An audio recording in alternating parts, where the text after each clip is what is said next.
That's fine. How does Jet react to Needles being gone? He's really upset, right? He doesn't like have tears streaming down his face, but he's really upset. He's never really had a pet before, so this is like his first pet that he's had, and he really kind of got attached to the little guy, liked him a lot, and now he's gone. All right. Tyrell. The stress of losing Needles and having Jet and Grace not talking to each other makes me break out in a rash. Or maybe I was getting to break out anyway. Or maybe I was going to break out anyway. Evangeline's broccoli slaw does that to me. But when your two best friends are engaged in open war, it only makes it worse. Jet and I keep checking the shed. No Needles. Jet insists on changing the water, but the meat gets all buggy, so we have to throw it away. Jet doesn't talk much on these missions. I guess it's too painful. I never realized he was so into Needles. I miss Needles too. Till now, I didn't know how important it was to have a cool secret going on in my life. I mean, Needles didn't have much personality, but dealing with him added some variety to my days. Plus, Jet's so down in the dumps over losing Needles that all the things we used to do together have ground to a halt. No more candy business, no more trips to Hedge Apple. We've even stopped doctoring Sarah's Landon letters. Jet's lost interest. And I don't have the guts to steam them open on my own. The weird part is Sarah actually seems more frustrated by her mail now, not less, as if she misses having pages of unsolvable puzzles to chew on. What's wrong? I ask when I see her gazing miserably into her latest letter. She's despondent. I think Landon may have found another girl. What? He would never do that. She sighs.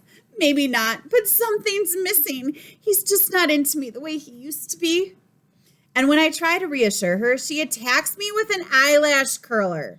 Those things may look harmless, but it really hurts to get your pinky squeezed in one. The problem isn't really Sarah, though. It's Jet. I've never had a friend like him, someone cool, someone exciting, and he actually liked me.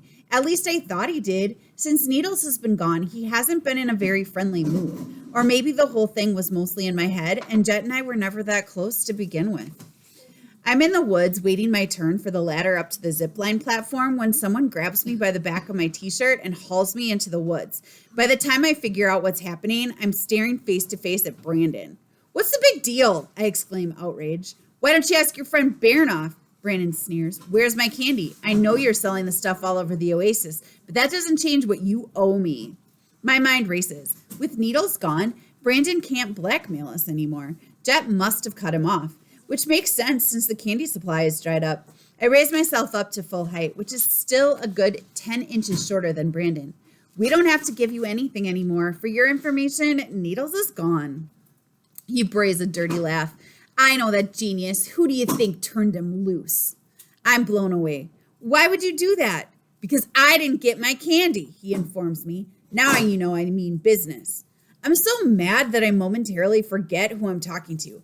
A guy who could take me apart with his bare hands. That's not how blackmail works, I howl in his face. You got rid of the only thing that gave you power over us.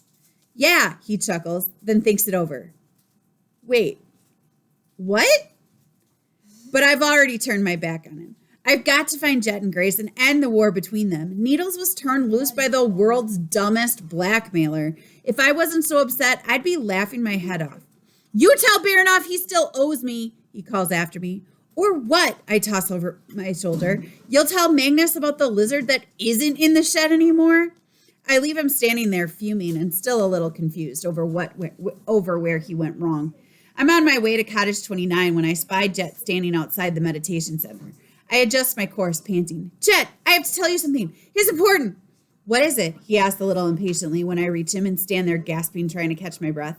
Grace isn't the one who let Needles out, I manage. It was Brandon. Revenge for not getting him candy.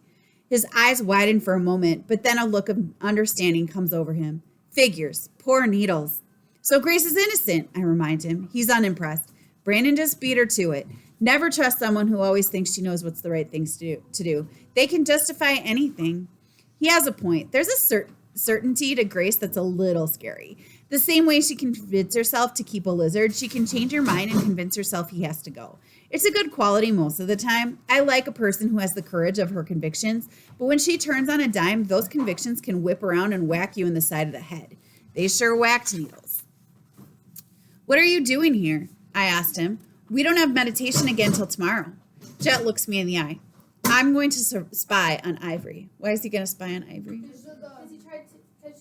Because she tried to hypnotize him. I stare at him. Why? Doesn't it bug you that the adults around here all think Ivory is God's gift when she's obviously a giant phony? I shrug, thinking of my own parents. I guess. I mean, they think Magnus and the other they like Magnus and the other Pathfinders, but Ivory definitely is their favorite. Then he tells me this crazy story about Ivory trying to get him to confess to selling candy bars. She waved a light up pen in front of me, and it was like she was trying to get inside my head or something. So I want to see what goes on during those special one-on-one meditation sessions. Maybe she's doing that to the adults too. Maybe that's why they love her so much.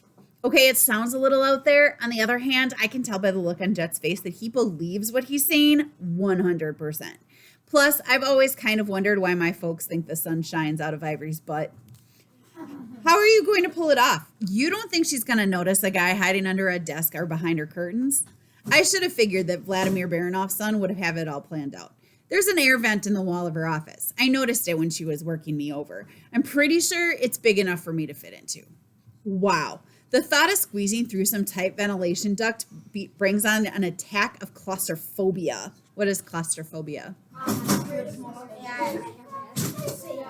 A fear of small spaces. I have that too, along with hives, the heaves, and everything else. You'll have to stay there in a long time, I warn, maybe until she leaves her office. So she doesn't hear you moving around too much. Jet nods. I can do that. Even though I'm half convinced he's imagining things, I feel a surge of admiration. I could have my suspicions of Ivory for 100 years and still never work up the guts to convert that into real action. He pulls me into the cover of the side of the building. Here comes Ivory now. I peek out to see the meditation pathfinder crossing the grass from the area of the cottages, accompanied by the next appointment. Guess who it turns out to be? My dad. This is Tyrell.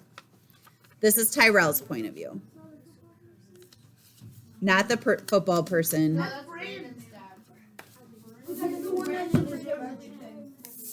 Yeah, Tyrell is the one that's allergic and afraid of everything.